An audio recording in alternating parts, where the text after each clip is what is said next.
Hello everybody, my name is Roger Edwards and I'm the Marketing Director of Protection Review. And on behalf of everybody in the Protection Review team, I'd like to welcome you to ProtectX. Now if you're watching this live at 9:30 on 9th of July, thank you so much for tuning into our live broadcast. If you're watching this later as a replay, thank you as well. I hope you really enjoy ProtectX. I'd like to start by thanking our main conference partners, iPipeline and Medical Solutions. Thank you for your ongoing support. Let me take you through the format for today's event. We're going to hear from 7 speakers, and each of those 7 speakers is going to speak for 7 minutes. Hot topics, controversial topics, topics which we hope will stimulate debate. And after those 7 talks, we're going to have a panel discussion with 5 different panelists. And I hope that we can really get into some of the issues and topics raised by our 7 main speakers. Let me tell you a little bit about how ProtectX came about. Now, obviously, back at the start of the year, we were putting together the main conference program for the main Protection and Review conference at the Landmark Hotel, as usual, and that would have taken place today on the 9th of July. Unfortunately, of course, COVID-19 completely changed the world. Now, we were already thinking about a change to the afternoon session of the main Protection Review conference, and we come up with this idea of something called ProtectX. In truth, we sort of based it upon TEDx talks. We wanted short, hard-hitting talks and came up with this idea of 7 talks, each for 7 minutes. And of course, when COVID-19 came along and changed everything and meant that we had to postpone the main live conference until December the 9th, we thought, let's put the ProtectX version of the conference online on the original date of the conference, today, 9th of July. We thought that that 7 talks times 7 minutes, followed by a panel debate, would suit an online environment perfectly. So that's why today you're watching the first online version, in fact the first version of ProtectX. Now it's our plan in the future to run ProtectX at the main conference, which is currently scheduled for the 9th of December, so expect another 7 speakers, each speaking for another 7 minutes. In fact, it's great because when we called for speakers, we put out a call for speakers, we were overwhelmed by the response. We had over 25 people pitch their ideas to us for a ProtectX segment. So we've got plenty of other people to talk to invite to come to the next ProtectX, hopefully on the 9th of December at the main conference at the Landmark Hotel. Now, we'd like today to be very participative and we'd like you to take part in the discussion as you watch this. To do that, we think the best thing to do is to go onto Twitter, and we've come up with a hashtag. It's hashtag ProtectX 2020. Best thing to do, go into Twitter, search for that hashtag ProtectX 2020, and that will give you a list of tweets with the hashtag in it, and then just start to engage in conversation with everybody else that's watching. Ask questions, make comments about what you're hearing about the topics and issues raised. Let's try to make this as interactive as possible. And before we start, a quick plug for the Protection Review website. protectionreview.co.uk. Remember, you can read our monthly product reviews and our quarterly big read. Large, long articles, in depth, and the latest big read, we've just published it, quarter 2, is a retrospective, where are they now? Focusing on some of the people who shaped the protection industry in the past and what they're doing since they moved on from the protection industry. So let's get straight into ProtectX today, and I'd like to introduce you to our first speaker. He's very well known throughout the protection industry, the CEO of LifeSearch and a member of the Protection Distributors Group. Please welcome to the virtual stage, Mr. Tom Baigrie. Hello. Is that Tip Top Life Insurance? Yes. I placed Mr. Smith with you because you told me you would take on his asthma at normal rates. But now I find he's been postponed. That's because of COVID. What? You mean you aren't honouring your commitment to me, your loyal agent, to allow me to honour my commitment to my customer? The reinsurer won't let us. But you committed the reinsurer when you agreed to take my business. That's how insurance works. Not life insurance, not with us. The reinsurer has the final say at any time. And right now, they've changed their stance. On pipeline business, already in underwriting? Yes. And your contract lets them? Well, I know we don't have a choice. That conversation shouldn't happen. It has happened because there is a structural disconnect between the customer and the product supplier. You see, as I once put it, the claim is our core product, not the policy. But what I didn't twig at that time is that means it's the reinsurers who are the product suppliers. For in the end, it's their money that pays 90% of a UK protection claim. But even at that moment, when they're paying the claim, the reinsurer is far removed from the customer. They only hear the customer's voice through their data and the distorting effect of the insurers that buy their reinsurance. And the insurers only hear the customers through the distortion of their far-flung network of distributors. Is it any wonder then that our market is so slow to change and that some get their reactions to a crisis so badly wrong, given its most important people, its claim payers, and thus product owners, can't clearly hear the customer? We need to fix that. But we can't, because it's actually within distribution that the deafness starts. You see, the best adjective to describe protection retailers is disparate, different, not able to be compared. There are several disparate tribes. I'll talk you through them very briefly, guesstimating their market share as the annual Swiss Re report Ron Wheatcroft doesn't report it as comprehensively as it should. I know you're listening, mate. You can fix that.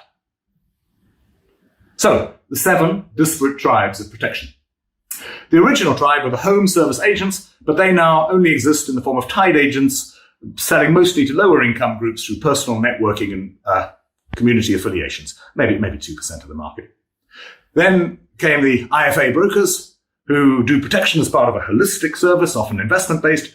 That sector is shrinking in protection, but say 15% of the market still. And of course, alongside them were the bancassurers, who threatened dominance until PPI came along, but whose branch sales now account for perhaps 3% of the market. Then along came specialist protection advisors, like my firm, mostly trading over the phone, and together we now account, well, perhaps for 30% market share overall. And at the same time came the non-advised version of the specialist model, telesales in effect. Amongst them are a toxic mix of PPI claim handlers, harassing cold callers, and clickbait advertisers. They are the source of almost all protection malpractice, and they are the next biggest segment at around 25%. And then just after those two groups came the online self-help traders, like the price comparison websites and the insurers and banks' direct-to-consumer online offerings, who now have, maybe another 25% share all told. And then the last layer of customer voice garbling. Many of the specialists I talk about above operate as part of networks who manage their relationships with the market at one remove. So 7 tribes then. And if you know anything about about your Old Testament, you'll know that never bodes well. But it's worse for consumers than that. Because although that does look like a huge world of choice, almost no offline consumer can tell whether the person speaking to them offers them what the FCA call advice, and thus the Ombudsman's protection, or just a fast-talking salesperson who need take no responsibility for the outcomes their persuasion causes. It's a bit of a mess, isn't it? But I come with hope. In one corner, the advent of the Access to Insurance Group, supported by all trade bodies in our market, as well as by many disability charities and insurers alike. Our world is changing. The market has found an outlet and a mouthpiece for its conscience. The group, founded by Johnny Timpson of Scottish Widows, focuses on 4 areas and is empowered by the DWP, in fact nowadays the Cabinet Office, to whom Johnny is seconded. The 4 areas: improving underwriting clarity and fairness, improving professional standards, though in the light of what I just said, possibly for those who give a damn, ensuring that group risk is better understood by government as a force for good in society, and last, my passion, signposting. Signposting is the key to our fractured industry serving consumers better, because it provides a place to which anyone can send a protection customer that they can't or don't want to help. Signpost right, and the customer gets through to advisors who can help them. It works and really help customers who need it most. And that gives everyone in financial services a real chance to improve what we do for consumers as a whole. It's run through the BIBA website, their Find a Broker service. You can find it easily online. Its primary aim is to help those with pre-existing medical conditions get through to specialist advisors who can help them. But it works just as well for any protection inquiry that any financial services person can't or doesn't want to deal with. Things like business protection, income protection, even plain life cover. Any need can be met. Of course, lots of commercial versions of this structure exist between businesses. Do give me a call if you'd like to know more about that. But having an independent and free service really means that there is no excuse for anyone to not signpost a customer who needs protection to somewhere where they can get it. So please, promote signposting and do it yourself when you can't help a customer. And while you do that, I'll be trying to get to grips with how we can make reinsurers more responsive to the needs of their consumer customers. Thank you. Our next speaker is Katie Crook-Davies from Tabei. She is a consultant specialising in financial protection, and she's also the co-host of the Risky Mix podcast. So please welcome to the virtual stage, Katie Crook-Davies. So we were asked to start our ProtectX talks by saying, we need to talk about. But in the interest of mixing things up a bit, I'm going to take a slightly different approach and start my talk by saying, we need to stop talking about tech, and we need to talk more about the customer experience and customer outcome. Let me start by asking you all a question. Can you in one simple sentence explain exactly what blockchain does? And that same question for machine learning. And the list goes on. Think AI, IoT or Internet of Things, insert other tech acronyms here. And while I don't doubt there will be some tech experts in the audience who could absolutely provide a clear, accurate and articulate answer to those questions, I'm sure that many of you would struggle. Why? Well, because the advanced mathematics and complex technologies that sit behind those things are just so abstract. There's no obvious day-to-day application. We just don't use them in our everyday lives. Or at least we don't knowingly use them. Okay, time for another question. How many of you have spent a not insignificant proportion of lockdown binge watching your favourite Netflix show or shows? Maybe that's just me, but I put money on at least some of you answering yes to that question. So why do we love Netflix so much? Well, it's the personalised programme recommendations, the high quality streaming across multiple devices, the automatic episode rollover, or perhaps we don't love that feature more that we fall victim to it. Those are the things we all talk about, not the advanced compression algorithms that Netflix have developed, like their dynamic optimizer AI technology that delivers the best quality video, or their ability to shoot video with a 6K resolution. But it's easy to look to some of these giants, Netflix with a valuation of almost $200 billion, Uber with a valuation of around $60 billion, and Amazon with a mega valuation of $1 trillion and believe that tech is the reason for their success. And it's easy to see why companies feel a bit of a pressure to innovate and discover these new technologies, investing huge amounts of time and money into discovering that next big thing. Surely they'll answer many of our problems. Surely they'll give us that competitive edge. Surely they're exactly what customers want. Well, maybe, but actually I'd say 9 times out of 10, they probably won't, and they probably aren't. An example of a piece of technology that's today termed a white elephant, which is something with a cost that far outweighs its usefulness, is IBM Watson. The AI technology beat 2 human champions at the game of Jeopardy, and it promised to revolutionise healthcare. Although, as many of you know, sadly it didn't. Why? Well, because IBM spotted a fundamental difference between the way that doctors think and the way that machines learn. Now, they'd absolutely developed an incredible piece of tech, there's no doubt about that. But the problem was they led with the solution, they led with their Watson tech, rather than taking a doctor-led or patient-led approach. Now, I'm not saying that tech innovation is a bad thing, because 1 times out of 10, you will make a tech discovery that transforms the way that you do business. But finding and discovering one of these moonshots, as Google call them, will take a significant investment of time and money, and you could be waiting decades to make that 1 out of 10 discovery, and in the meantime spending valuable resources in working on the 9 out of 10 other potentially less valuable opportunities.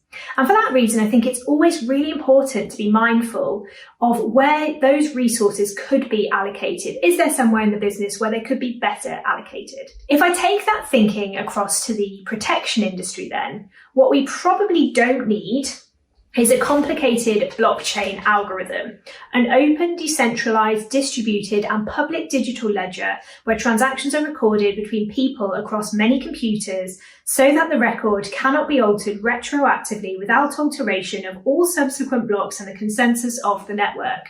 Everyone following? But what we do need are protection solutions that can be delivered at the right time and in a convenient way using whatever technology to do that. Now, of course, if it was that easy, we wouldn't be facing the huge protection gap that we do today. But I'm simply trying to illustrate the difference between taking a solution and tech-led approach versus taking a customer-first one. Most hype technologies are important technological developments, but they should be added to the toolkit when they are the right fit. And that right fit should be based on whether they drive the best customer outcome and customer experience. Technology alone won't solve our problems, but taking a customer-first approach will. Netflix is a successful business because they put the customer first.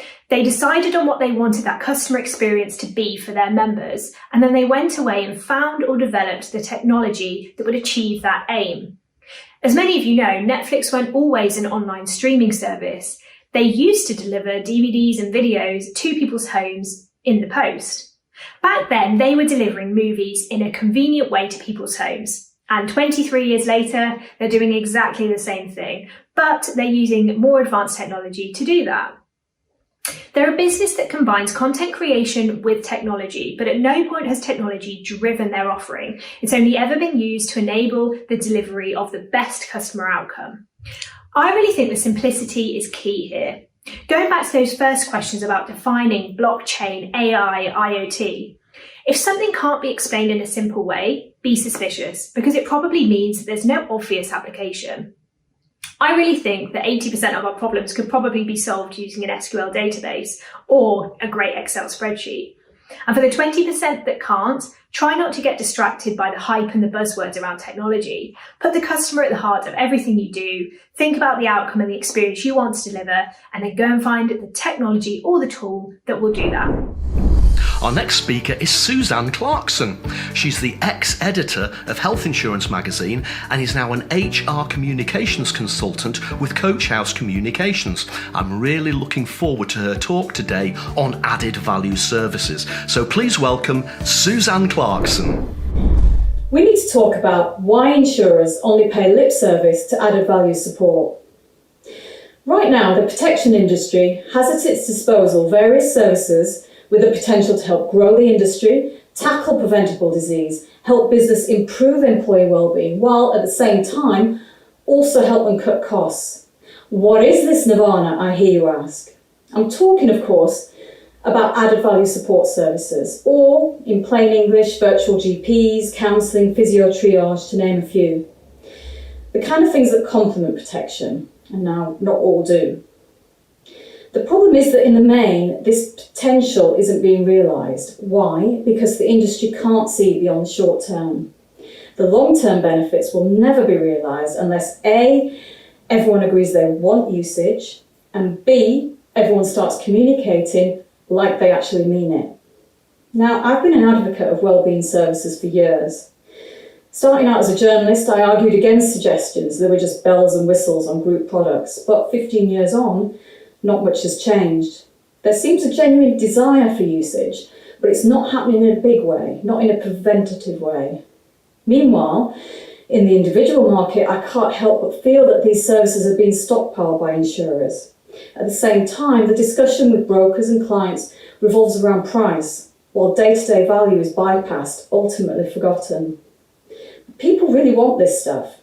I added a question to this effect in a consumer omnibus, and affordability came out top in the list of purchasing priorities, unsurprisingly. The inclusion of care and support services came in only 1 percentage point behind that, though. So here I find myself with a strengthened argument now after many years corporate comms experience, and I can't help but feel the industry is missing a huge trick. Certain added value support services could offer so much to individuals, to employees and to employers. There's also a bigger picture.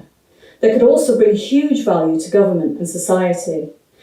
I'm talking here about non-communicable disease, lifestyle-related things such as certain cancers, heart conditions and diabetes. They can also help tackle, in a big way, mental health issues. All of this has obvious knock-on effects on absence, presenteeism, diversity and inclusion, not to mention on COVID-19 risk. So the potential is huge, but right now that's all it is, potential. We big up this potential in media articles, in claims announcements and in responses to government consultations, but there's a long way to go until it's realised. Take group income protection. 1/3 of people who claimed last year were helped back to work because of these services. Now that's great, but put it into perspective, and that means out of an insured population of 2.6 million, just 0.1% were helped to get back on their feet. Grid also reported there were 75,000 interactions, but what's an interaction? Page views on an article, calls to an EAP, who knows? Such statistics tell you nothing about value. What did employees and employers actually get from those interactions? And companies have a big need to drive much better value from their benefits, a need that will only grow as we delve deeper into recession, and they need help from the industry with this. Saying that though, the group market seems more sorted than individual. Here, added value support services seem really messy. There's zero consistent practice between insurers, making it incredibly difficult for advisors to compare and contrast. Insurers offer different services, terms and conditions. There are also commercial variations across providers. Some cost them in full, others don't. Some charge the customer for access. Others are only available at the point of claim. Some, if not all, I don't know, are non-contractual, which seems to suggest they can be removed at any time without recourse. Many advisors, rightly or wrongly, probably just don't bother going there. The conscientious few have designed their own comparison spreadsheets to help get by. Some use Seven Families' brilliant case studies. But other than a leaflet with the policy documents, it's safe to say they're largely forgotten about post-sale, and especially if the individual doesn't claim. So, what's the solution? Put simply, communication. Get to grips with more strategic, more targeted, more human communication, and these services could prove an absolute game changer for the protection industry. On the group side, other than generic things like posters and brochures, they're not communicated. That's all left to HR. And HR simply don't have the kind of expertise, time or resource to do benefit comms any justice. So it boils down to awareness raising only. And I feel like I'm banging my head against a brick wall when I say awareness isn't engagement. A poster on the canteen wall does not engagement maketh. To drive engagement, you need to focus on behavioural change. And by that, I mean encouraging self-care, giving people the tools to look after their physical and mental health, and the reason, the impetus to do it. Employers really need this kind of support. Aon's benefits survey found that 99% of companies see the importance of engaging employees with benefits, but only 43% have a strategy. Surely there's an argument for insurers and their wellbeing partners to be collaborating more, both with each other and with advisors and HR to help make engagement a reality. And once you've genuinely demonstrated value for individuals and for business, then the benefit to society will start to take shape in a big way. Against that backdrop, do you think the government will continue to overlook the industry in consultations? Lord Hunt of Wirral seems an advocate, but he's got a heck of a lot of persuading to do. In the individual protection sector, meanwhile, I'm not so sure all insurers really want to encourage usage. There's little collaboration between insurers and their wellbeing partners to drive behavioural change. Wellbeing providers would welcome this, I know that, because one said exactly that at the last Protection Review conference, highlighting that a whopping 70% of NHS budget goes on treating preventable disease. Behavioural change is key, and it'll only come from getting a lot more clued up communication-wise. In other words, tailoring messages and channels to audience interests and needs. Why isn't it happening? I just don't get it. Insurers wouldn't spend a fortune designing a new product, only to send a generic promotional email to everyone in the UK and hope it sticks somewhere, anywhere. They'd research their target audience, they'd get to know them, gain insights, develop personas, segment their audiences, design tailored comms and channel strategies, the list goes on. So why don't they do this where added value services are concerned? Does anyone really want usage? Our next speaker, Nick Kirwan, played a pivotal role in the development of standardised critical illness definitions in his role as Assistant Director at the ABI. Since then, he's moved to Australia, where he now works for the Financial Services Council. So we're going to hear today about insurance issues down under.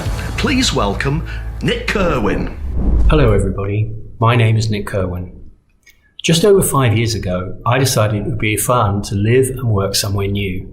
A headhunter called me about a position as head of product for MLC, one of the largest life insurers in Australia. That unexpected call was the start of an amazing voyage of discovery during some of the most challenging times for the market. Now, everything is different in Australia, even though it might look the same at first glance. The products sound the same. We have death, TPD, IP, and critical illness, called trauma here, but there the similarity ends. The products here are much more feature-rich. TPD is standalone. We have a choice of level or age-related premiums, but most choose age-related, called stepped. Cover and premiums increase every year. There are no guaranteed premiums, but consequently bigger risk appetites. Commission structures are built around retention rather than acquisition. We have a non-contestability period of 3 years, which turns out to be a bit of a mixed blessing. And around half the business is written in super, which is also very different. I could go on, but here's the thing. If you're looking for a whole bunch of new product features, just pick up an Australian product disclosure statement, the PDS. It'll take you a while to read though, because the shortest is around 100 pages of small print. But in there you'll find all those amazing product features hidden in plain sight. After about 2 years, I joined the FSC, Australia's equivalent of the ABI. This took me on another amazing voyage of discovery into the world of Australian politics, policy, lobbying, and advocacy. At FSC, I oversaw the introduction of a new code of practice for the industry that covers every aspect of life insurance, from policy design, sales, underwriting, customer service, vulnerable customers, claims, complaints, remuneration, staff training, and governance. And yes, standard critical illness definitions for the big three. In Australia, we narrowly avoided legislation on genetics by FSC introducing a moratorium in 2019. Now, instead of saying awful things about the industry to government, the genetics community are our friends, and we're also making friends with the mental health community. And talking of the community brings me to the Royal Commission. I even got a favourable mention.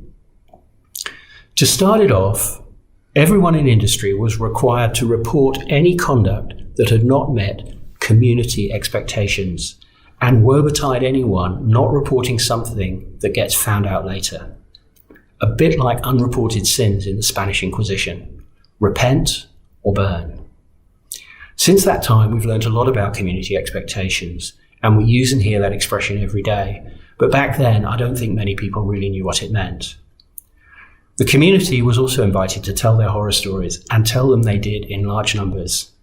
Executives' decisions and oversight were scrutinized in minute detail with 2020 hindsight. The careers of many were destroyed forever. In the end, Kenneth Hayne QC made over 70 recommendations. His report landed right in the middle of a tough election battle, with both parties promising to go harder than the other. So now every single one of those recommendations is in the process of implementation, with bill after bill after bill coming before Parliament. I've never witnessed so much change taking place so quickly with so little consideration of how they will all work together collectively. So now we're starting to see the unintended consequences in all three protection markets, that is group, advised, and direct. In group, two pieces of legislation, protecting your super and putting members' interests first, have already sliced around 30% off in-force premiums. In advised, changes to advice and advisors, commissions under threat, and damage to consumer confidence have seen a mass exodus of advisors and reduced new business by about 40%. And lapses have increased too, with no advisors to protect their orphan clients. The direct market is also facing challenges through new strict anti-hawking laws and an enforced 4-day deferred sales model on the way. So what are the key learnings from the Royal Commission? Well, every failure could be attributed to one or more of just three things: culture, conflicted remuneration, and I don't just mean commission, I mean everything up to and including executives' bonuses, and regulators asleep at the wheel. So life insurers are now dealing with a huge amount of change, but also reinventing themselves with wholesale changes to culture and everyone's remuneration. And the regulators are now working super hard to show how tough they are, with more lawsuits against industry people than you could imagine.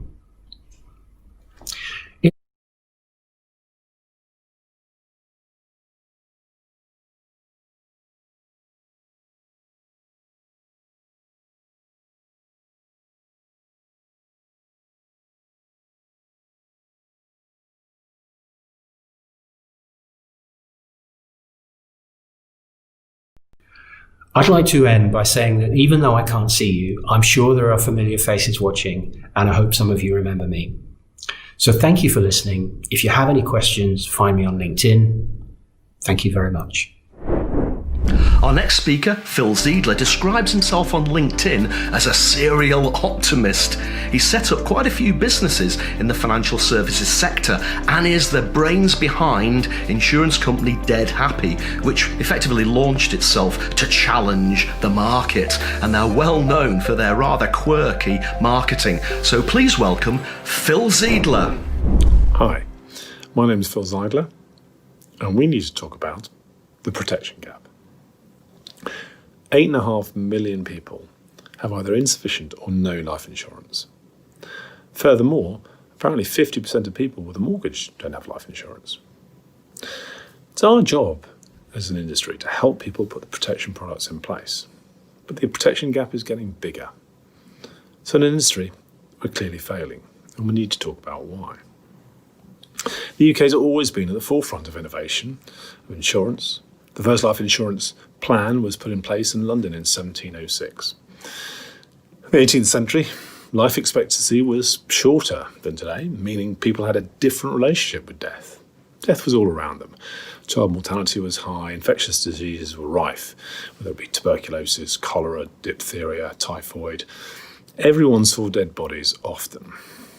There really were cries of, "Bring out your dead."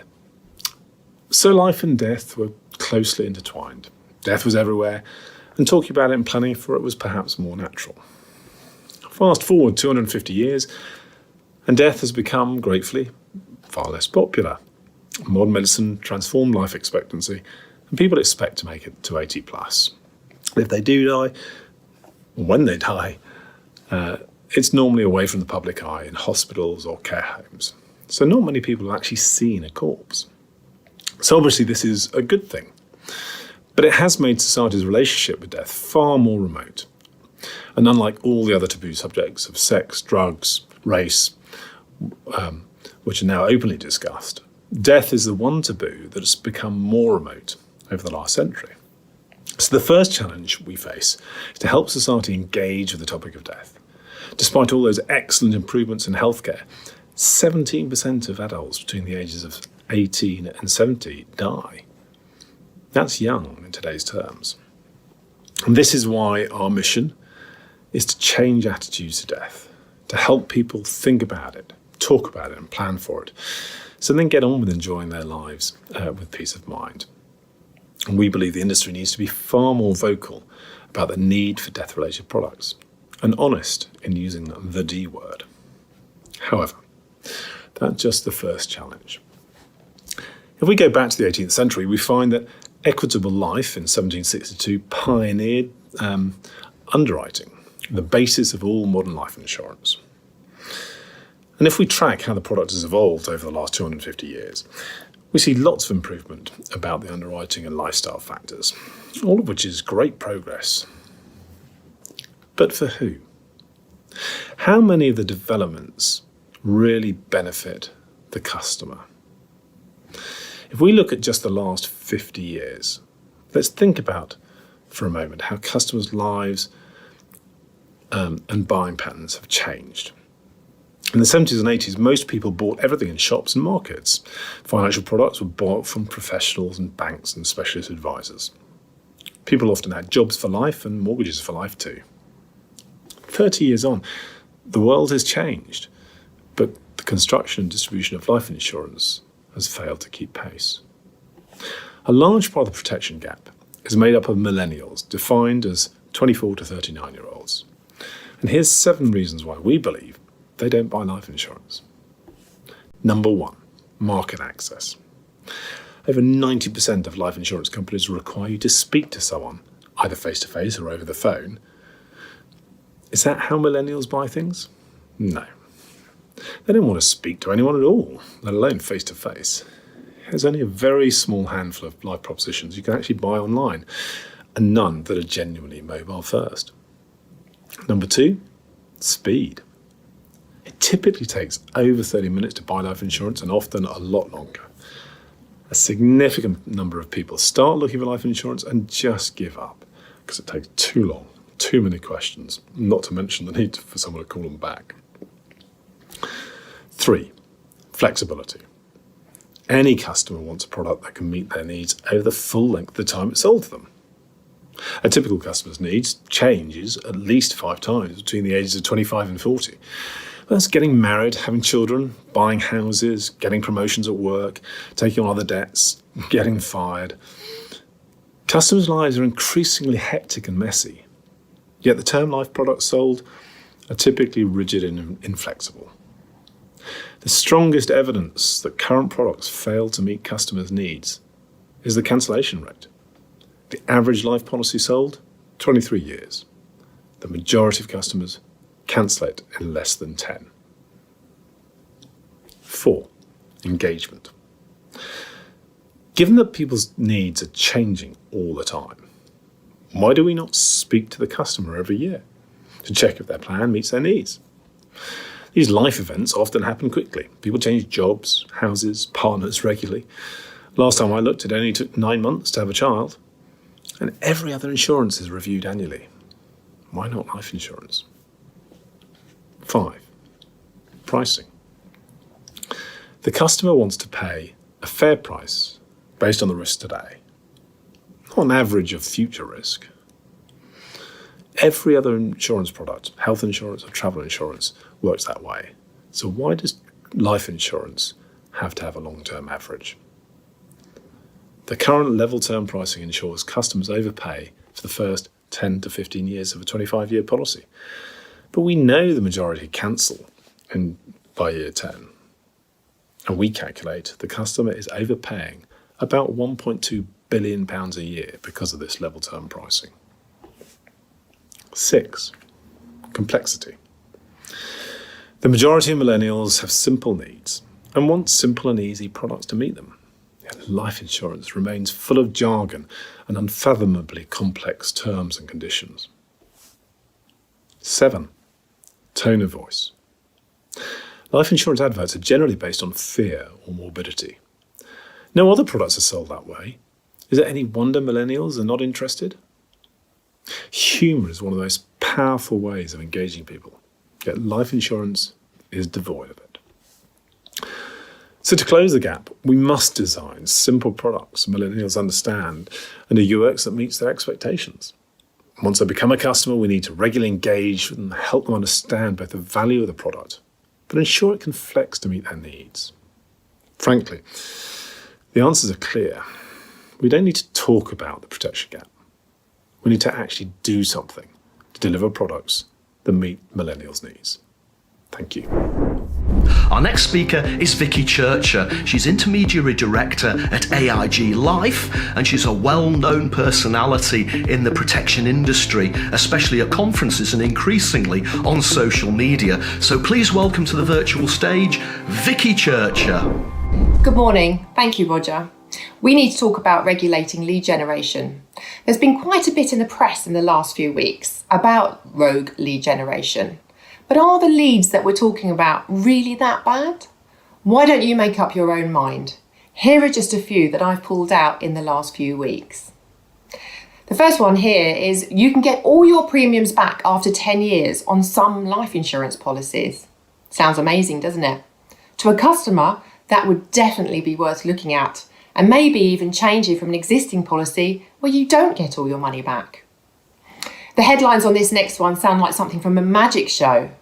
Insider trick qualifies families for £10 policies.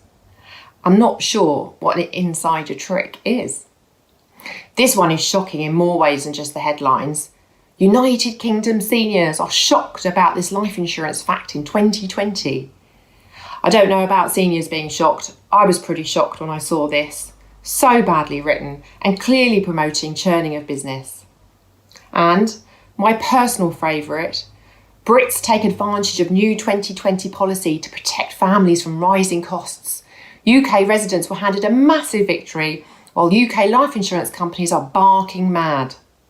Not a great endorsement of the very insurance company that this lead generator wants a customer to buy their life insurance from.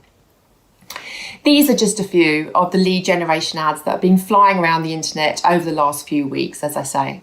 I'm sure you will agree they do absolutely nothing to build the credibility and professionalism in our industry, nor reflect the true value of what distributors, life insurers and reinsurers do to help protect families when they need it most.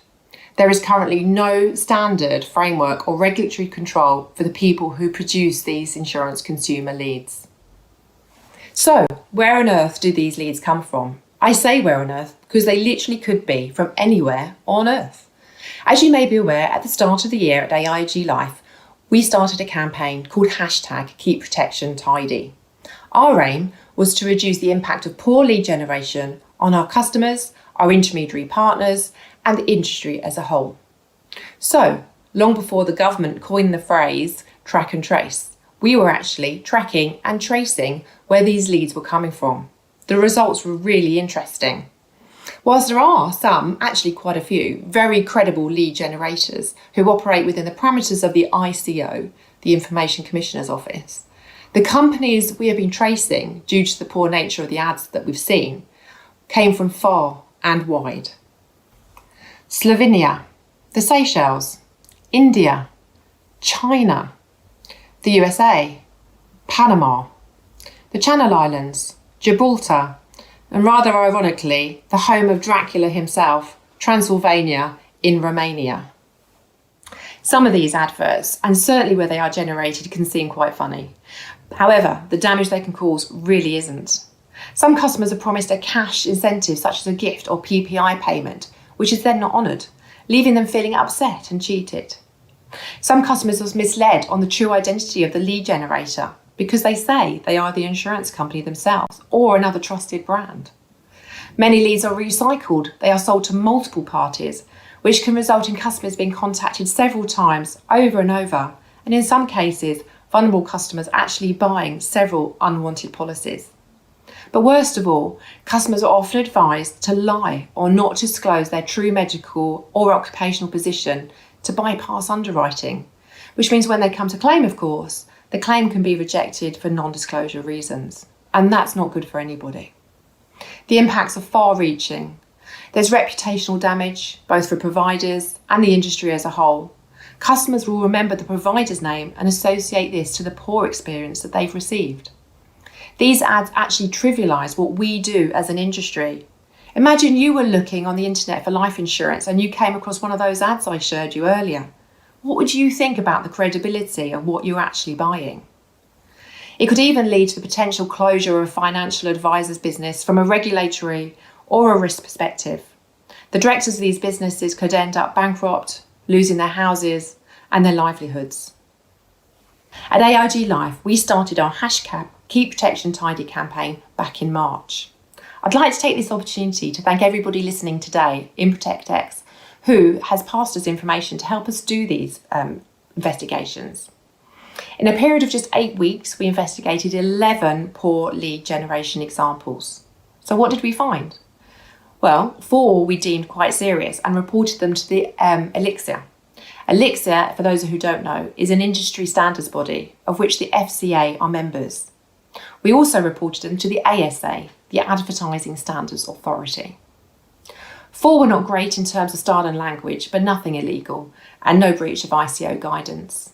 2 were okay, but they misused our logo or trademark, so we spoke to them and asked them to remove it. And 1 is still in the process of being investigated. As I said earlier, these can come from anywhere in the world, so tracing them is quite complex and certainly not a quick job. By doing this, we hope to generate more focus on the need for quality leads and highlight the impact of rogue lead generation on customers, intermediaries, and the industry. Cheap leads are normally cheap for a reason.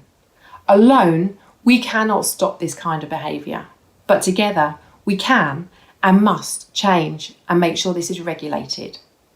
My plea to all intermediaries listening today is don't be tempted to purchase leads without knowing exactly where they come from and how they're generated.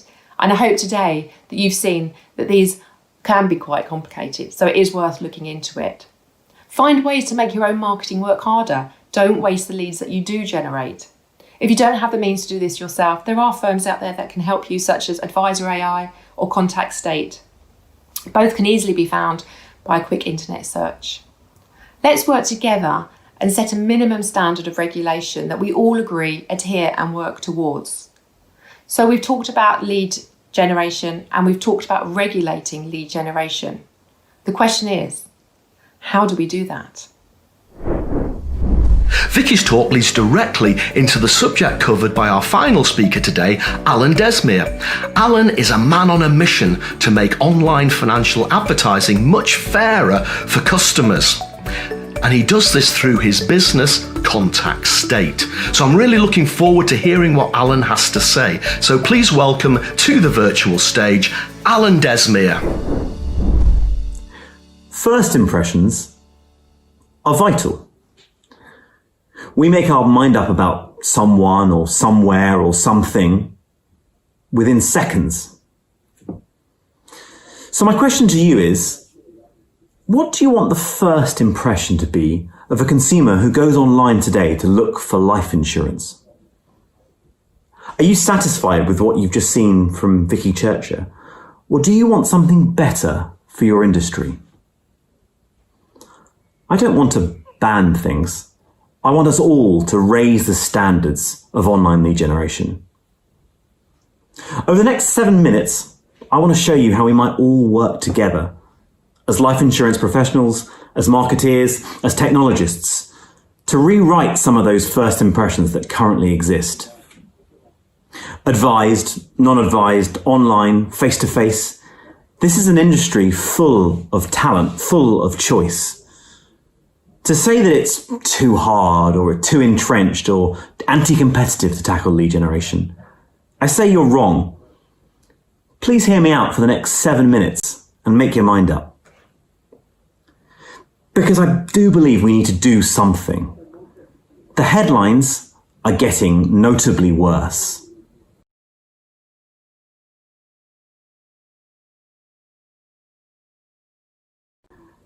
The regulatory fines are getting much, much bigger.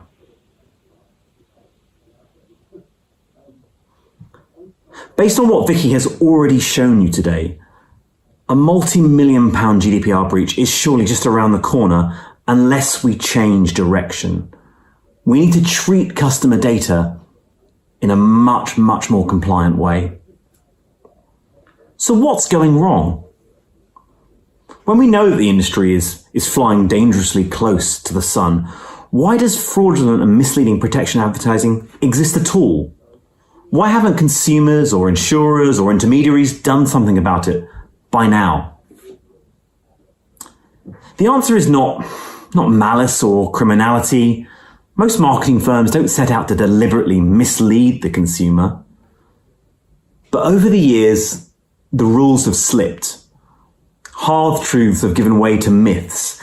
Myths now openly masquerade as assumptions, and those assumptions allow undesirable and unwanted adverts to mislead consumers. So, let's bust a few of those myths while we're here. If you work for a life insurance firm or you work for a marketing firm, some of these myths you may be familiar with and you might have heard over the years. I'm going to show you the myth and then the truth. Only the lead generator is liable for adverts they run. We don't have to worry. This is not true. The Advertising Standards Agency is very clear that both the lead generator and the lead buyer are directly liable. They frequently cite both the buyer and the seller in rulings they make. If you're buying fraudulent leads, you are at risk. Lead generation isn't regulated by the FCA. The regulatory process begins when we pick up the phone. This just has never been true. Any advert that advertises a regulated product is covered by FCA promotions.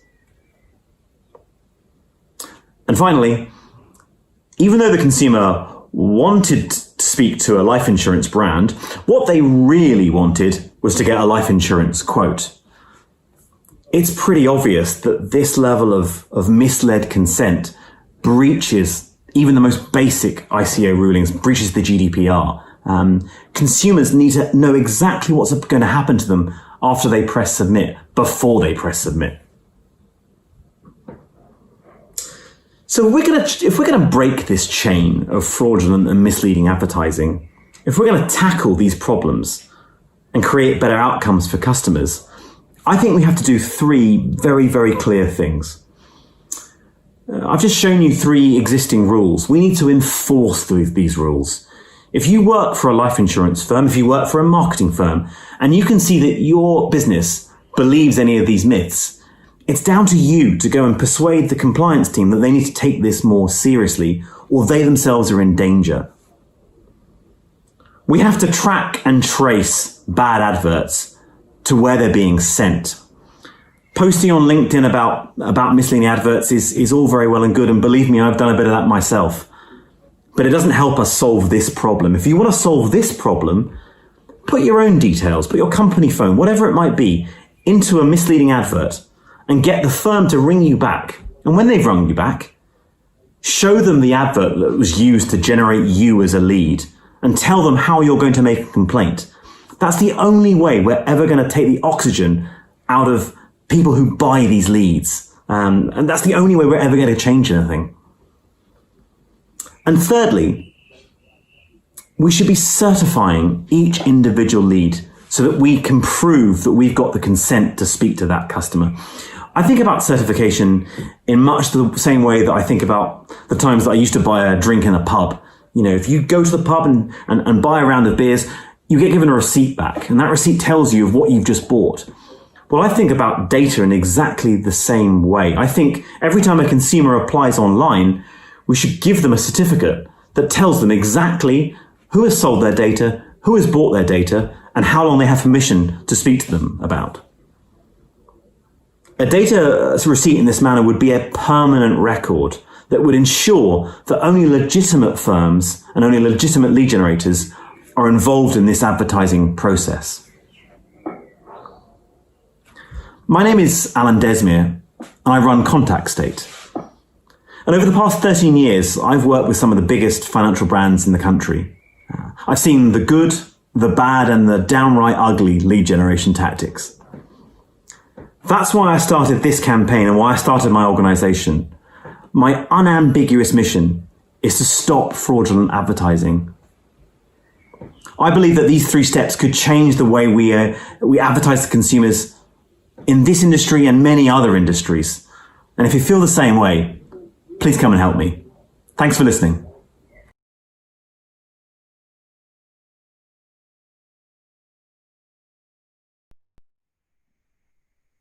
Well, that was fantastic. Thank you so much to all our speakers. Some really interesting topics, some really interesting issues. And I have just been told by text from Kevin Carr that ProtectX 2020 is trending on Twitter.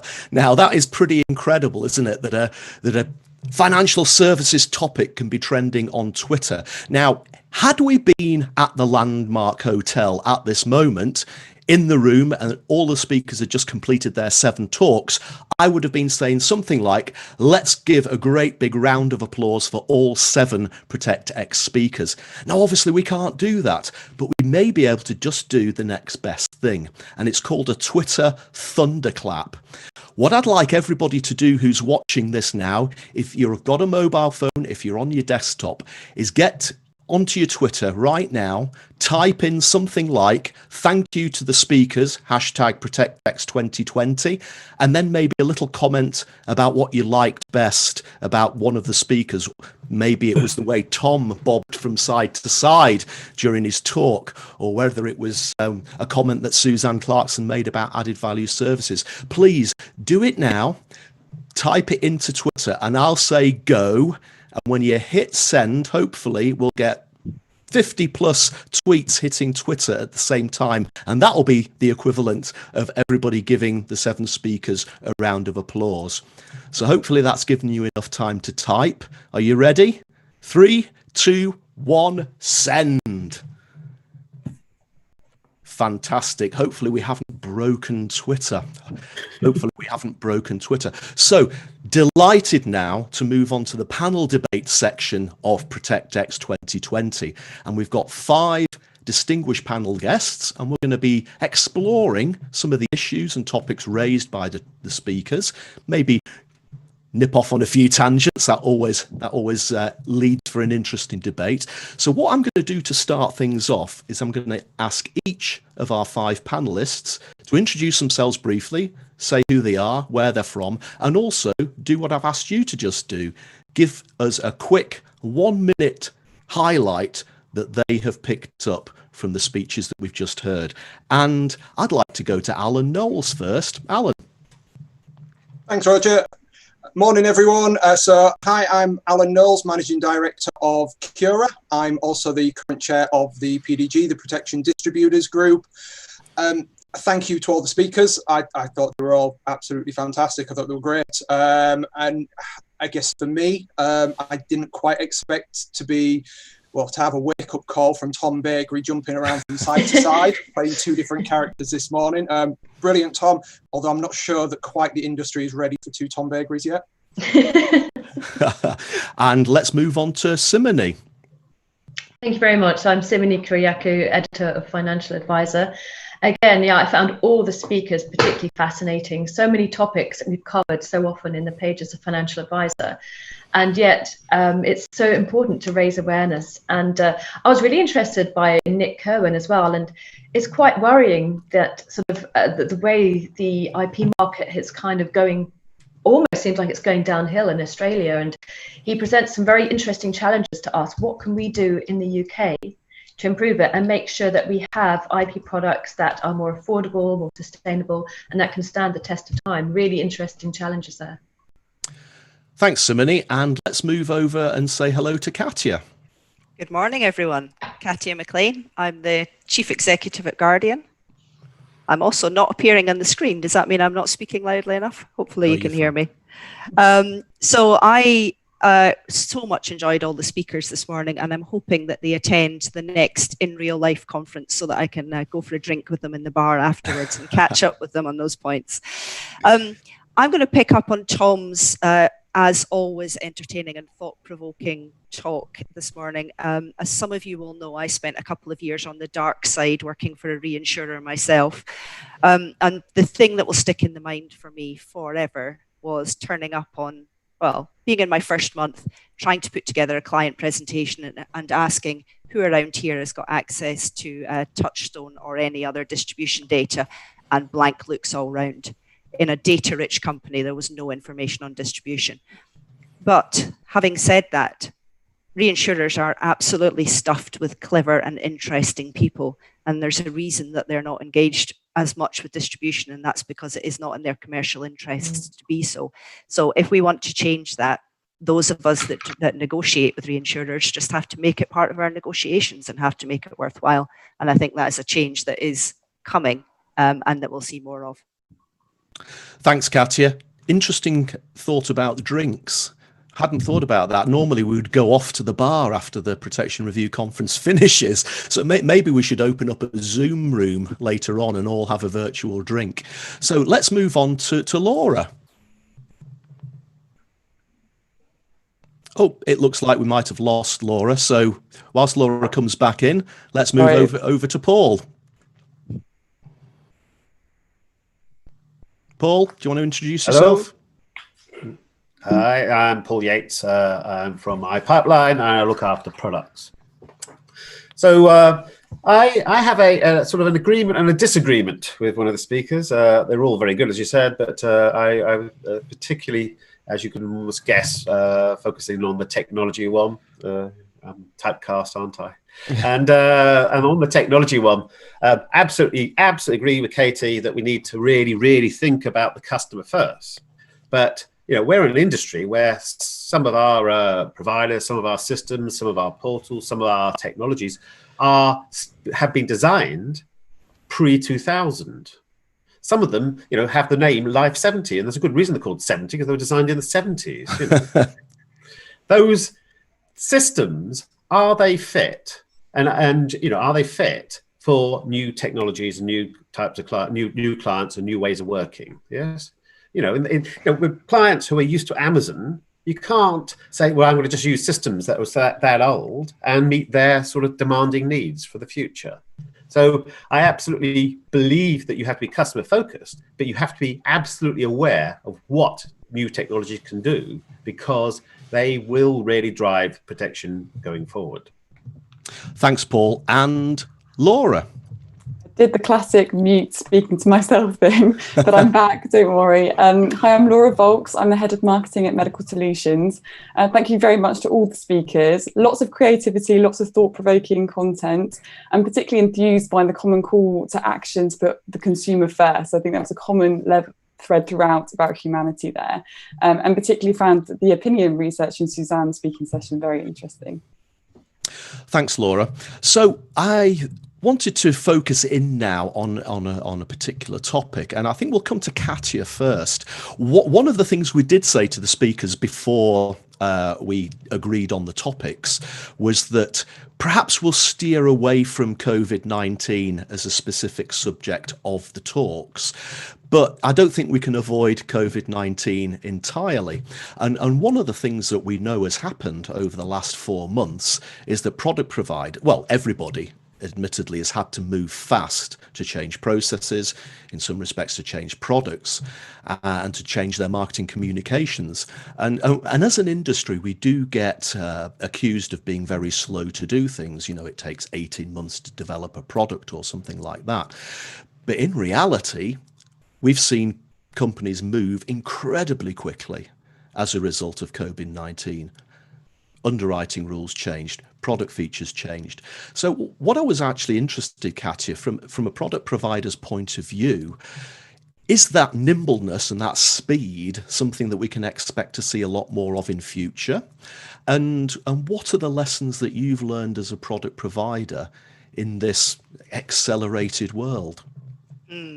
Yeah, so it's been a time a very difficult time and a very interesting time at the same time. I think let's just recognise and pause for a moment to recognise quite how dreadful this time has been before we go on to talk about impacts. The damage to people's health, to families, to employment has obviously been hugely significant. But what happens in a crisis is that people are shaken out of their routines. And that can be good and that can be bad. But some of the changes, when you get shaken out of a routine, sometimes you find a better place to be, and some of that sticks. And I think the interesting question for me is, what's going to stick as we come out of COVID? What are the things that we are all now doing better as a result? And there's a couple of things, and they actually link back to many of the points that were made by the speakers earlier. So let's talk about tech first, or habits and online habits. Some advisors have seen a complete change to their model. And that means that we as a provider have seen a complete change to our model. And our distribution team are online all day instead of out in people's offices. And I'm not sure that a salesperson will ever spend 5 days a week driving up and down the M4 ever again. That is a change that will stick. And what's been really interesting there is that the advisor, the client, and the insurer have all been forced by circumstance to be aligned to working differently all at the same time. And to pick up on one of Katie's points from earlier, the technology has met a need. It hasn't been introduced because it's tech or because it's interesting and exciting to do. The tech has just had to run to keep up. And I think we have seen some quite significant changes in the way we all interact that will all continue to build on. So efficiency will get better, but actually customer service all round will be better. Second point that also came out this morning is added value services. So I really liked Suzanne's point on this. And I've always felt this strongly as well. An added value service is only adding value if someone uses it. There is absolutely no point in having a service that is ticking a box. And quite a lot of the very good added value services added onto insurance products are remote and are health related. So if I look at, for example, remote GP services, which we have in our products, those have absolutely shown their worth in this time. And they've taken a bit of pressure off the NHS as well. So I think those, now that as consumers get used to using them, and as clients get used to it and advisors get used to the fact that was a useful thing to have, that will be more of a focus for us. The most interesting one, though, and where I don't know whether it will stick or not, is changing customer perception of protection. So there's some excellent points made already this morning about millennials and their attitude to risk and their attitude to protection. But actually everybody's thinking differently these days. So we've done a little bit of research recently with advisors, and we found that 75% of advisors are saying their clients have a higher willingness to talk about protection now than they did before. Now, will that stick? I don't know. But 83% of advisors who don't normally talk about protection have started talking about protection. That is phenomenal change. So I think for all of us as an industry, there is a case to make that we have to continue to support advisors and their clients in keeping hold of having those difficult conversations. Thanks, Katya. Some really interesting observations there. And yeah, how can we keep that momentum going once everything goes back to, if it ever does go back to, the new normal? Gosh, we've got so many new cliches, haven't we? Like unprecedented and new normal and all of those sort of things. I thought it'd be interesting if Laura picked up on added value services, maybe in a similar sort of context. One of the things that Suzanne Clarkson alluded to was that we don't do enough promotion around added value services. Now, interestingly enough, there was quite a few engagements going on in the Twitter feed, and there was a few people disagreeing with that. And I think we will all agree that there are companies out there who do a lot more promotion around added value than perhaps others do. But as a provider of added value services, Laura, what do you think the lessons you've learned from the current crisis have been, and how can the industry come together to make added value stand out more. I think back to many, many years ago when I was at a company called Baigrie and added value services were just coming in. I had this idea maybe one day the added value would be the thing that people wanted to buy, and the financial bit, the life insurance or the critical illness, would be the secondary bit, like added value is the secondary bit. We haven't got there yet, but what can we do as an industry to really put the focus on those added value services? Thanks, Roger. I think first I'll just talk about the context of now and then more about the communication issues. So I found myself nodding profusely listening to Suzanne, and I hope that health and wellbeing services are having a bit of a renaissance. And the context of this is, of course, COVID-19. Suzanne talked about the value. Well, I think it's even more important to have easy access to early intervention and preventative care. You know, we were all told to protect the NHS, and millions of us did. It also appears millions of us understood that to mean avoid NHS services. NHS digital data shows 8 million fewer consultations, which is about a third less in April, and another 8 million fewer than average in May. NHS England survey found 40% are avoiding NHS GP surgeries as they are worried about being a burden. And we're all aware of the importance of early intervention, and particularly at this time, as we've seen reports of a rapid decrease in the nation's mental health as a consequence of lockdown. There has also been a succession of surveys showing a rise in aches and pains, as many of us work from home at makeshift desks and dining tables and sofas. Do we wait for this backlog of acute symptoms, MSK and mental health problems to become a chronic and a long-term absenteeism problem? Or do we equip individuals with the tools and guidance they need to prevent long-term problems occurring? You know, as Suzanne referenced, we already know that pre-COVID, 70% of the NHS budget was spent on patients with chronic conditions, hypertension, diabetes, many of which are triggered by lifestyle factors that could be prevented. And I think consumers need access to preventative care and early intervention today. The second part of the problem, which you mentioned, is the communicating them. As many of the speakers commented, a personalised human approach is key. Going to where the consumer is, using the channels they already use.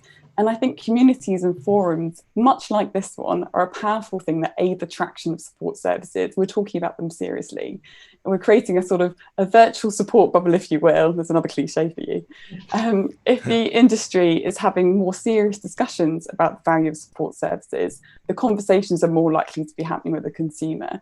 And just to illustrate what I mean about taking a human approach, do you remember the friends and family that reached out to you during lockdown? Of course you do. But do you remember the brands that reached out to support you? Maybe, maybe not. Healthcare is a very emotive subject, and so are people's finances, and both have had their resilience tested. I think be human, reach out, start a conversation about health and well-being. Those small mercies of humanity at a difficult time can provide much sought after loyalty and advocacy. Thanks, Laura. Again, added value is certainly raising a lot of questions and debate in the Twitter feed. I've just seen a tweet here from Luke Ashworth. A lot of people will know Luke Ashworth, and he's actually asked a question: how should the cost of higher usage of existing added value services be paid for? A, insurers can afford it. B, increase customer premiums or increase reinsurance rates. Now, I don't think we should have that debate here. We've talked about added value services enough, but please do go in and answer that poll if you're watching. I'd be really interested to see what people think.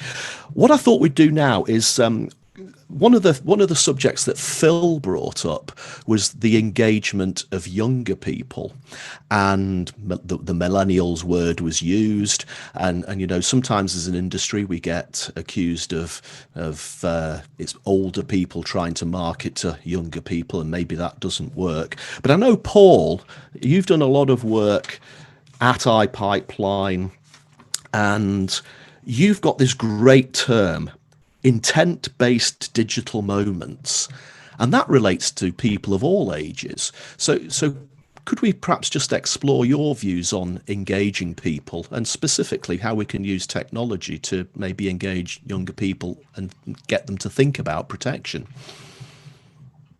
Absolutely. So we at iPipeline strongly believe that we need as an industry to drive more protection conversations. But in order to have a real conversation, you need to have somebody who's ready to receive that conversation. So we want to have those conversations at the time people are most wanting to have them, And as an industry, we've done extraordinarily well of late, improving those conversations at mortgage, at the point where somebody takes out a mortgage. And when we've done extraordinarily good over the last, you can have a look at the Swiss Re report, you'll see how well that has happened over the last 2 or 3 years. But there are other moments when somebody rents a house, somebody first starts work, so when somebody becomes self-employed. All of those moments, and increasingly during those moments, there is a digital aspect to them. And we just need to kick in and start those conversations happening. We need to insert something into that to say, look, have you thought about this? Have you thought about the fact that your financial resilience may have gone down at this point, or you need to think about your financial resilience, talking about, referring back to what Laura was talking about, making sure people understand that. So we have done work. We will slot to people. We're doing quite a lot of work with people at the moment about when they become self-employed, to explain, if you've gone from employed to self-employed, what have you lost? Should you be, fulfilling it with other things? And these younger people will increasingly want something they can slot into their world, and then coming out and seeing an IFA is probably not for many of them.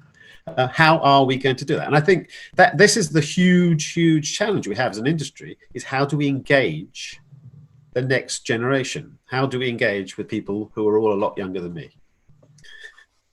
And have you got any specific ideas as to how we can actually achieve that? Is it just more marketing material provided by product providers for the advisors? Is it more apps? Is it more technology? How do we make that connection? I think it's a number of different routes. I don't actually know if we absolutely know every single answer, but we have to try a number of different things. We need more messaging.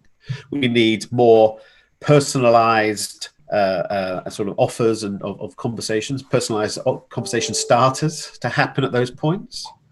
We need to have, I personally believe we should have individual financial resilience scores. You have credit scores, we have credit risk scores, and yet, and that really is only there so people can take more credit. Well, why haven't we got the balancing one of financial resilience? That, the more credit you've taken, the lower your financial resilience is. And what are you doing about it? These are the sorts of things that we need to be talking about. We should be looking at, and Katie talked in a talk about Netflix. Have we got Netflix type solutions for those younger people that talk about subscription type models? Netflix for protection. Some people are starting to really look at those because things will be different. The one key thing I will say is and this is my point earlier, you need really, really good agile technology to be able to do this. You can't use really, really old systems if you're going to transform the way we engage with and get younger people buying protection. Agreed. Loads of ideas there, Paul. Thanks for that. And carry on the debate, please, on Twitter. Let us know what you think we should be doing to engage with younger people more. And don't forget to use the hashtag ProtectX2020. Please use that hashtag in all tweets, replies, and retweets. Alan, I was wanting to ask you a little bit, again, this is a subject that Phil brought up in his talk, and that was about whether we should be developing annually renewable products as opposed to the norm that's been, as long as I can remember, up to 25, 35, 40-year term insurance policies and even whole of life policies. Now, I can remember doing quite a lot of research back in the day about launching an annually renewable product, and at the time the research feedback from the financial advisors was we just don't like this idea. Yes, the premium might be lower in the early years, but eventually after a certain time the premium will go higher. That'll cause lapse risk, clawback risk potentially, depending upon when the crossover is. But on the other side of the coin, you can see the attraction of it for younger people, and it aligns with other forms of insurance that they're more comfortable with, like phone and house and that sort of thing. So from an advisor's point of view, Alan, do you think that we'll ever get to a stage where that policy becomes an option that's something that you'd be happy to recommend? So it's quite interesting. I think if you look, look at Nick's talk as well, because there's almost a bit of correlation here between the two. So Nick talked about in Australia, and it was a really interesting talk. He talked about how they use more age-banded premiums, more reviewable products, but actually that means that they have a bigger risk appetite. So obviously, if anyone who knows me knows that a big part of what Cura do is to help people with medical conditions. So we've got a particular desire to do what we can to make products more accessible for people living with long-term health conditions. It's 1 in 5 people now in the UK live with some form of disability. So if what Phil's suggesting means that we can have a new suite of products that means they are more accessible and we can offer cover to more people, then yeah, absolutely. I'm open to that idea. I guess my concern is that actually in practice at the moment that isn't happening. So we've got some of these products now already that do exist, and Phil alludes to some already, but these are typically 5 or 10 year renewable policies that people buy online, and they are quick buy now products. The problem is they ask a number of quick medical questions. So there may be 5 questions, for example, and the decline rate is actually quite high. So people can get decline cover for relatively simple medical conditions. So, I think going back to what Paul said as well, the tech behind this would have to be incredibly good. But of course, there is two really, really big, dangerous points to looking at a renewable policy like this. So, one is, let's say somebody, and Phil talked about this in his presentation, but you've got somebody who buys a 25-year, takes on a 25-year mortgage, for example, and they buy a annually renewable or a 10-yearly renewable policy. At the end of that 10 years, you use the ones that exist at the moment on the buy now space, and the customer needs to answer some new lifestyle questions or new health questions at the point of renewing that policy. So what happens if that customer had cancer the year before they went to renew the policy? They've got 15 years left on that mortgage when they probably won't be able to get the cover. So they're going to have that huge liability, and that is a big problem. But that is a huge benefit to long-term insurance. And of course, the other one is, look at what's happened in C19 recently. Look what's happened as a result of COVID. In April, every single ASU provider in the market pulled unemployment insurance from their policies. You cannot buy it now.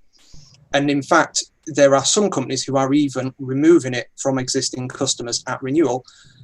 Is that what we want to see for life insurance? It's pretty daunting if you look at that. I'm not saying there's not a place for this. If this attracts millennials, if this gets new people looking at life insurance, brilliant. But it's maybe an entry level. It's a little bit like going to WH Smith and buying your will pack from there, sort of thing. It'll do the job at the start, but at some point you're going to want something proper, or you're going to want, a longer term solution. So maybe the two can work in tandem. But yeah, as a replacement for long term, not for me, no. Some interesting stuff there, Alan, and again, a really good point about the unemployment benefit policies being withdrawn. So let's turn to Simoney. Simoney, FT advisor editor. So you get the stories from all over the industry, product providers, IFAs, advisors, reinsurers, everything. Do you think the media portrayal of the protection industry at the moment is helping growth or hindering growth? And maybe you could perhaps pick up, I saw you were nodding profusely at some of the things that Alan said there about annually renewable products. So maybe you could pick up on a few of those points in your answer as well. Yeah, absolutely. I think I'm going to play both Avenging Angel and Messenger of Light here, because I think a good journalist's job is to present a balanced side. We're not here to be apologists for any one particular product or sector of the financial services industry, but we're not here to damage it or crush it. We will always expose bad practice. We'll expose rogue lead generators. We'll expose things that affect advisors in our industry. So treating those companies that treat advisors unfairly, for example, those companies that might be wanting to put such punitive rates of interest on lapsed policy clawback. Some of it's up to 18%, which is outrageous. And that could mean advisors might not want to renew a product, but they think, well, I should really keep this product for the client, or I should, I shouldn't actually change them because I don't want to be given any clawback and have to pay all these rates of interest on it. But the product may no longer be suitable for the client. I mean, as Alan says, if a product no longer meets a client's need, it is the advisor's right and duty to go in and say to the client, this is what you need. Actually, the insurance that we sold you 2 or 3 years ago no longer meets your life changes. Maybe they've got divorced, maybe they've had kids, maybe their kids are off at university, maybe their kids got amazing jobs, and now they're paying for their parents' mortgage or something. I mean, who knows? I mean, that's my dream, obviously. But at the point of contact, we need to make sure that advisors are being treated fairly by the providers, that the service levels are right. And if the advisors are being treated fairly, then the providers are treating their clients fairly. And that's a really important message. So I can promise you that where we find providers and advisors failing in their duty to customers, we will find you out. We will publicize it. And as Alan Desmier said, if there's bad practice, we will deprive you of the oxygen. We will not let this continue. As good journalists, that's our job. But then on the other hand, there's so much good practice in the industry. While doing things well is not very newsworthy, we're not going to write nobody committed a crime. Expect that the expectation is good practice is the standard. So why would we write about that? However, what is known is that people buy people. So things like the 7 Families campaign, really positive messages, because when people see, oh, this person has a lived experience that is very similar to mine, insurance helped them, maybe insurance can help me. That provides an engaged client or potential client going to an advisor and saying, can you help me? Again, Paul was saying, how can we have conversations with clients? Well, maybe your client already has life insurance, but maybe their millennial children or Generation X children do not have any insurance. Maybe their children just starting to move into rented accommodation. Maybe they're just starting to get a job. Maybe they're just starting to get married and have children. So if you really know your client, you can then say, would your son or daughter like to consider life insurance, like to consider income protection? And so these are very important things, people by people. So it's knowing your client. And I think as a financial journalist, we have to present those positive stories. So for example, rather than saying 5 ways insurers will decline your claim, we say, how do you get your claim accepted? Terrible tricks that advisors and industry people use to stop you getting insurance. Let's turn this around. 5 ways for you to get the right insurance for your client. The information within those articles could be the same, but the presentation is a positive message. The presentation therefore creates engaged readers and therefore engaged advisors, and hopefully will help to close the protection gap. It's about the right message delivered in the right way.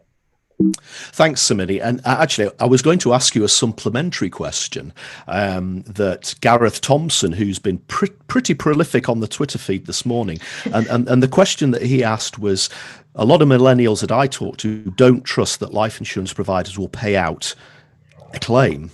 How can the industry fix this perception of wiggling out of claims? Now, I think you've sort of partially answered that, because a lot of it is in the communication, but we hear a lot of talk about we need more case studies, we need more human stories. And any further thoughts on that particular issue? I think we also have to realize that millennials, being of the age they are not likely to feel the aches and pains that come with just, people my age getting up in the morning and thinking, oh my goodness, I need to take out income protection. So I think we also have to be aware of the messaging to them. So rather than just focusing on the big negatives, like, oh, you could get a serious illness and die. Let's say, right, you're about to change into a new job, you're about to start on a new career, you're about to move into a flat, you're about to buy a house. Those positive messages provide key points, and maybe some articles around how insurance helps you on the next day of your career would encourage them, rather than thinking about claims or statistics, just encourage them on their career, how this can help you right now. Fantastic. this. Gareth just tweeted again and said, "I got a mention. Yay." Just goes to show that people like that interaction. Now, when we had our pre-meeting, okay, Paul. Value services and push to added value services, because those are the services and things that people can get right now without having to wait for the claim. Absolutely right, Paul. Absolutely right. Now, when we were having our rehearsal earlier in the week, I think a few of us said, are we going to be able to keep this going for half an hour? And I have to tell you that out of the questions that we pre-agreed that we would discuss, I think we've scratched the surface of about 20% of them. So I think we could have gone on for a lot longer, but we made a commitment that this would finish around about 11 a.m. So I hope that everybody watching has enjoyed this. But before we go, maybe again, each of our panelists, if you could just give me a quick 1 minute or so soundbite snippet. What's the one thing that you hope happens next in the protection industry, and why are you feeling really positive about it? And let's start with Katya on that one. Thanks, Roger. What's the one thing that I hope happens next? I hope that we all continue to be as innovative as we have been forced to be over the last couple of months, and that we use that to drive better outcomes for clients and therefore for the advisors that service them. Fantastic. Laura, how about you? Thanks, Roger. I hope the conversations on added value service continue, and we continue to ask questions and debate the worth of the industry and the value, because I think it's important. Alan. Yeah, I more than anything, I think, you know, COVID's been a very, very, and I know we said not to talk about it too much, but it's obviously, it has been a really difficult challenge for a lot of people, especially early on. But actually what the protection industry has shown is some real innovation that's just been said, but also an ability for us to really work together, you know, whether it's tech, it's advisors, it's reinsurers, it's insurers. So, you know, if we can continue that dialogue and continue collaborating and working together, I think we can get a lot done, and we can do some really impressive things. Thanks, Alan. And Simoney? So I hope that more people do take out insurance as a result of positive conversations that brokers and advisors are having with them. But I really hope that, given the tough economic times we've got ahead with COVID and Brexit, that I hope that they don't cancel their policies thinking, I will save some money here. Advisors, keep those conversations going throughout the year. Impress the need to keep insurance as a core central expenditure every month, because paying those premiums will reap dividends if the worst happens. And finally, Paul. Yeah, so my really strong wish is that we continue the protection conversations, continue to drive those forward. People don't get too busy going back to what they used to do. And we also begin to have those real conversations with underserved markets, because there is a lot of people who need our help.